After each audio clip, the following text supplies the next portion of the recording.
Mr. Hamish, can you explain to us what happened to the colonial collection? It seems somewhat depleted. Most likely maintenance work, tidying up. You're not sure, then? But you're the deputy director. Well, I am busy. I cannot be everywhere at once. As deputy director, how was your relationship with Montague Dunn? To be honest with you, Mr. Holmes, it could have been better. You see, every Tuesday he would carry out his inspection of the gardens, but it was solely to make an impression. Great pretense that he cared at all. He would give out absurd orders, ignoring anyone else's opinion. He would then disappear for the rest of the week. He was what some might call a man of action. I'd say rather he was overzealous and chaotic. So after all, it was no wonder, perhaps, that he ended up like that, if you take into consideration his kind of lifestyle. You mentioned that Mr. Dunn led a particular lifestyle. Well, it's no secret that he enjoyed, celebrating, shall we say. He was a member of the London Smart Set. He was famous for it. That and... And? He had an eye for the ladies, to put it mildly, Mr. Holmes. Mr. Hamish, can you tell us who holds the keys to the locked greenhouses? That would be Albert, Mr. Dunn's son. Yes, Albert keeps all the keys, and one can only imagine why. What do you mean? Well, he was never interested in Kew Gardens before, and now all of a sudden he is trying to act as if he owns the place. I think he wants to take over the management here. He'd do better to leave that to me. He has no experience. No, none at all. What is your opinion of Albert as a student of botany? He's useless. I often tell him so, and I can only give him cleaning tasks. Botany is not his life's work, and his father well knew it. He was furious about it. He was? Oh, yes. He forced his son to work here, and he never missed an opportunity to criticize him publicly. Are you able to elaborate on that?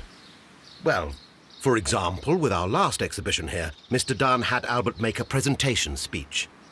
But then, while the lad was speaking, Mr. Dunn interrupted him, asking him difficult questions, making him look like a failure. It was with the intention of making a fool of him, Mr. Holmes.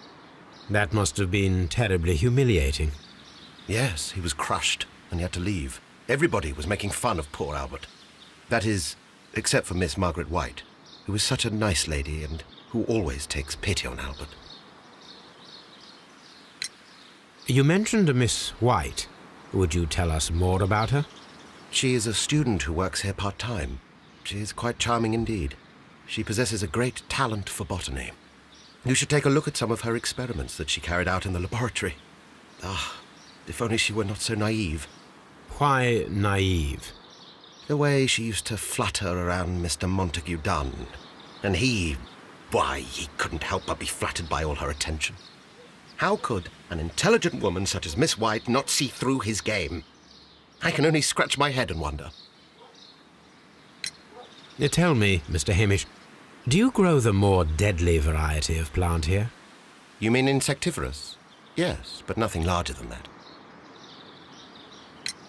Are you aware of the Divine Syndicate? The Divine what? Is this a joke? No, I am quite serious. What a ridiculous name. Anyway, I have never heard of this syndicate. Thank you, Mr. Hamish. We shall continue our investigation.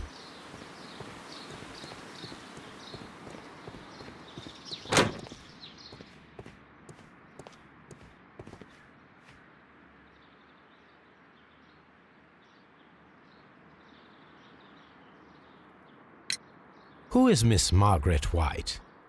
Ah, she is the young lady who studies with me. She visits here sometimes to help out with the greenhouses. In fact, she should be here today. She wanted to work at the seed house. That's the small greenhouse across from the large glasshouse. We noticed that a part of the colonial collection has been cleared. Ah, at the moment I'm just dealing with the storage room. I don't know much about the other rooms. I imagine that your relationship with your father may have been a strained one. Yes. I cannot say that he was a kind man, for he never listened to me at all. He forced me to work here. But now, after his death, I've been pondering it over. Perhaps he wasn't so wrong about me after all. I have to follow his path, and I have to manage Kew Gardens. And I can do it. I can be as good as any other who works here.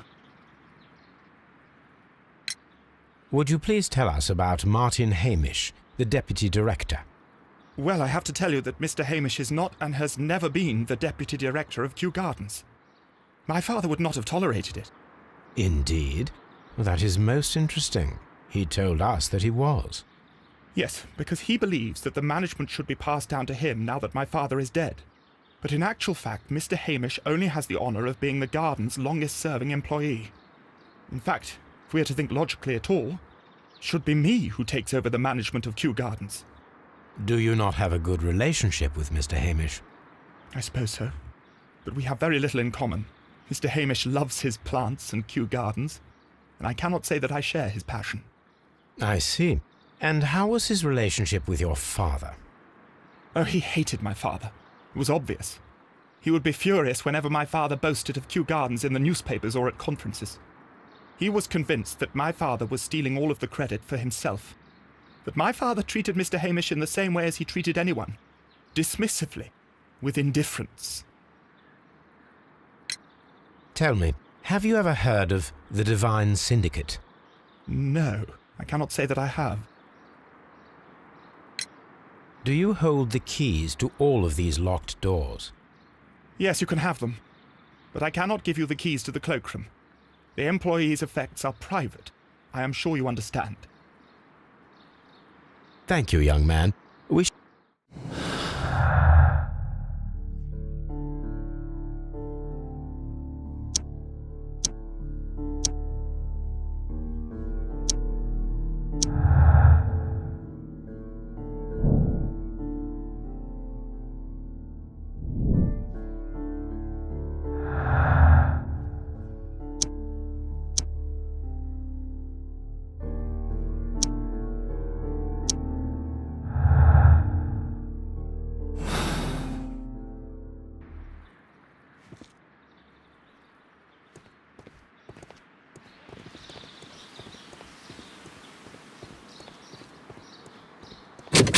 Locked.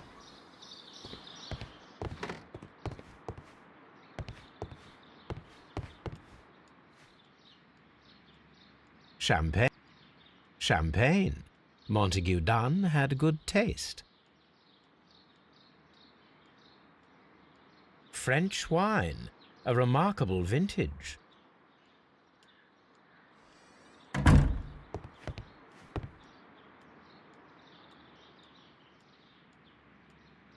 Newspapers discussing Kew Gardens.